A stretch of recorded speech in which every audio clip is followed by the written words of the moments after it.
Welcome back to segment 2, class. And tonight we're going to talk about monetary policy and macroeconomic variables. And when we talk about what the Fed can do, especially on monetary policy, there are some tools in the Fed's toolbox that they can use to influence economic activity. That's the goal of the Fed is to influence economic activity so that it keeps the growth rate as steady and constant as they have the capability to manage. So it's extremely difficult to manage it. You've got swings. We've talked about a roller coaster ride on the Fed, but some of the tools that they can use is through open market operations. They can buy and sell government bonds. They can change the discount rate. We talked about that. They can change reserve requirements. Again, talked about discount rate and reserve requirements in Chapter 11. And they can change the interest rate payable to banks on reserve holdings. Again, that goes back to, I think it was Chapter 11. And what they're trying to do is they're trying to drive the economic model for aggregate demand and aggregate supply in such a way as to keep the economy moving, hopefully in an upward position, and also at a steady, controlled growth rate. One thing that the Fed does, and the text wants you to understand the difference between expansionary monetary policy and contractionary monetary policy. So expansionary monetary policy, the Fed shifts the aggregate demand curve in trying to close a recessionary gap. So let's say they've identified a recessionary gap and they're trying to put together an expansionary monetary policy that's going to shift that aggregate demand curve out to the right or up to the right, depending on how you want to look at it. And it's going to help close that recessionary gap and restore full employment. And the way the Fed goes about this is the Fed buys bonds in the open market. Again, their open market operations strategy. And as they buy bonds, it bids up the price of the bond. And remember what we talked about. The interest rate is the face value of the bond minus the bond price divided by the bond price. And as the Fed bids up those bond prices, so the numerator of that fraction or the numerator of that ratio is going to start getting smaller because the bond price is increasing. Also, the denominator is going to get larger because they're bidding up the price on that bond. And what's going to happen? Interest rates are going to come down.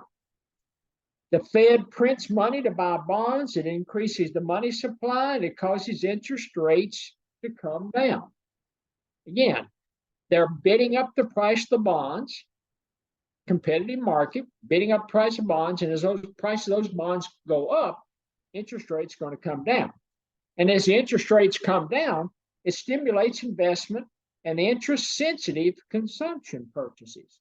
So again, go back to, and I mentioned it, I don't want to say ad nauseum, but multiple times, when you start to get into these economic discussions, and especially on a test, if there are questions that you're having trouble getting your arms around, just go back to the formulas and look at the formulas. If it's talking about monetary policy and talking about the bond prices and what it does to interest rates, just think about that formula. It's a really easy formula. Interest rates equal the face value of the bond minus the bond price divided by the bond price. And as bond prices go up and down, remember, up and down on the bond prices, think about what that does to your ratio, and that will answer the question on what it's going to do to the interest rate. So conversely to the expansionary policy, you've got the contractionary policy or the contractionary monetary policy. And the Fed pursues contractionary policy when the inflation is perceived to be a threat. Well, sometimes inflation is a threat, but and I'm not sure that any government agency, and I don't include the Fed in a government agency, but I think it's difficult for any entity, let's say, that is trying to forecast employment rates, trying to forecast inflation rates. It is just really difficult given the data that not only they have available to them, but the timelines that they have to evaluate that data and how much of a lag is there on the data that they're trying to use to drive these policy decisions. And so on the contractionary policy, what the Fed does is the Fed sells bonds. Okay, sells bonds, lowers the price of the bond because you're selling the bonds, so they're lowering the price of them, and it does what? It increases the interest rate. Remember, lowers the price, right? So numerator gets bigger, denominator gets smaller, and the ratio goes up.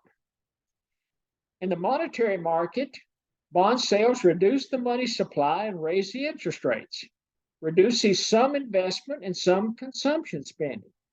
Remember, so as interest rates go up, firms are less likely maybe to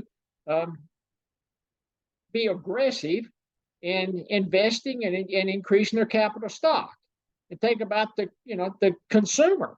What's the consumer going to do as interest rates start to go up? Maybe the consumer foregoes some current consumption of goods and services, pushes it out to the future, takes some of that transaction money, some of that precautionary money, even some of their speculating money, and invests it in interest-bearing accounts or interest-bearing assets to make some money on it. So they will forego consumption now on the consumer side in lieu of some consumption in the future when the interest rates head back in another direction. Problems and controversies with monetary policy. So you've got the Board of Governors setting up here, making decisions. You've got the FOMC making decisions.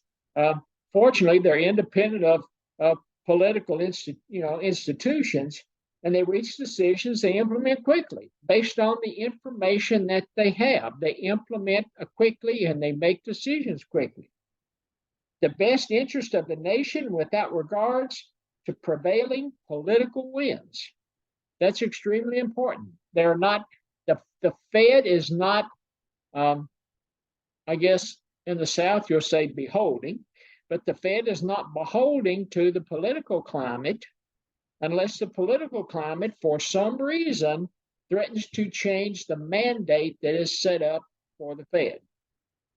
And the Fed, as far as controversies and problems, a lot of the Fed's problems stem from the targets that they set up, the targets of policies, targets of monetary policy in this case, and it develops a set of targets to achieve, and the Fed intervenes in the economy, pushes objectives away from the target. So they set a target for inflation rate, they set a target for unemployment.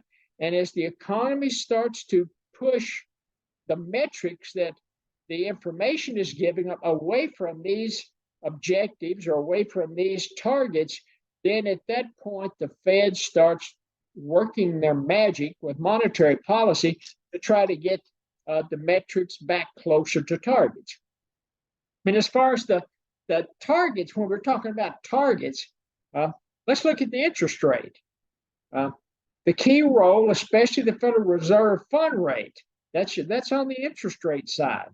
The FOMC directs New York Federal Reserve to buy or sell bonds until the federal funds rate hits whatever that target that the Fed has set up. So again, open market operations, buying and selling bonds until they are going to, at least hopefully, hit that federal funds rate. The Fed buys bonds. Again, here we're talking about stimulation policy. Fed buys bonds, pumps new reserves into the banking system. Banks generate new loans with new reserves. The interest rates on the loans go down, and it gets and they eventually hit the federal funds rate, which is the target that they've set up. Again, stimulation, contraction Fed sells bonds. Again, we've talked about that. Funds received from the sale of the bonds are drained from the money supply and, quote, locked away in the Federal Reserve's vault. And with fewer funds available, the funds rate rises. Currently, the most important target objective is the interest rate from a Fed's perspective, and probably from the economic perspective also. Impacts short-term lending rates, drives the flow of credit to households, firms, and units of government. So it's impacting not only the loan rates, but it's driving the flow of credit and money in and out of households, firms, and even some government agencies. Second target, so the interest rate's the first one. The second target, as far as the Fed's targets, is a monetary growth rate. And then Paul Volcker, they go back to Paul Volcker, who was one of the chairs. And in 1979, Volcker targets strict monetary growth to drive down inflation. He reduced inflation, but it led to a double-dip recession. So again, Volcker kind of, is it what they're referring to now, or what the economists are referring to now. It was the United States monetarist experiment. Didn't go very well for Volcker. I mean, he got to control interest rates, but the recession that was driven as a result of his monetary policy, that didn't bode too well for Volcker and his approach to controlling the monetary policy and inflation. And now, monetary growth rates are no longer a specifically reported target. The Fed only focuses on the money supply as a means to drive federal funds rates. So they still look at the monetary growth rates or the money supply as long as they use it to drive the federal funds rate. So that's why they're playing in the money supply market. The price level or expected changes in the price level. So now we've got the third target. 1980s and 1990s, countries struggled with inflation. They tried to emulate Germany and Japan because they seem to have inflation under control. The target of policy in many countries was trying to control the price level. The central banks especially. The efforts have reduced inflation, promoted, and to some extent promoted economic stability. Currently, the Fed and Powell, who's the current head of the Fed, they target a systematic 2% contraction, or target a 2% rate, and they talk about contraction versus stimulation. So they're looking at contractionary methods, strategies. They're looking at stimulative strategies. So you've got Powell, and think about what Powell has been doing. Trying to control price level. He's been bumping up the interest rates. So I'm not sure. Even though the inflation rate is 23, I can't remember what the expected yearly inflation rate is going to be when 23 ends in few days. Today is the 8th. Yesterday was Pearl Harbor Day, so today's the 8th. And we've got another, 23 days to go in this annual year, or till the year's over. So I'm not sure maybe the inflation rate for this year is going to finish up at 3%, maybe 4%. Still not great inflation rate, but better than the inflation rate that we had in 2022. There are some difficulties with inflation targeting policies, and unfortunately, respond to historical policy attempts. There are adverse supply shocks and can incur both inflation and recession, especially what we saw in the Great Recession of 2008. And if you want to talk about adverse supply shocks, think about our buddies in OPEC.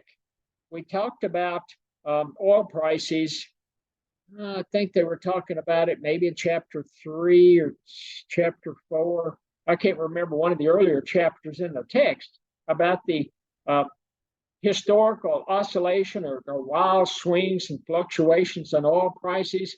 OPEC trying to control it, and the partners are, I don't even call them partners. The individuals that participate in OPEC, they have a hard time staying true to the desires of OPEC, where they try to use the supply to control and keep the price of oil up. So those are OPEC decisions, sometimes significantly impact the economy, not only the United States but in other countries, and with adverse supply shocks. Monetary policy at odds with inflation and recession. And so you do have a problem controlling inflation and controlling recession, inflationary gaps, recessionary gaps. Central banks try to focus on the expected rate of inflation. And there's kind of the past rate of inflation, there's the current rate of inflation, and then there's the expected rate of inflation. And it's a guessing game.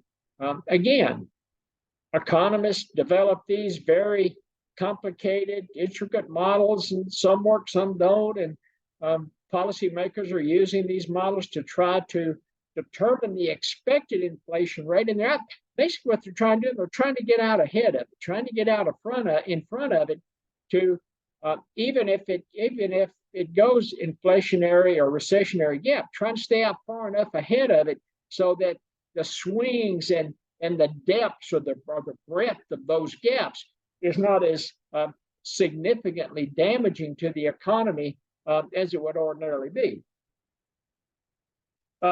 You've got explicit and versus flexible inflation target policies. And explicit, you're looking at developing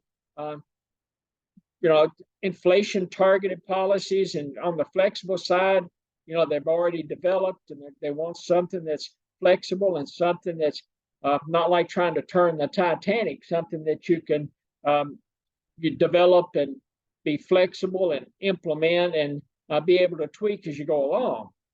And with that, we're going to stop again. And when we come back, we're going to take up the challenges of monetary policy. So see everybody back in a few minutes.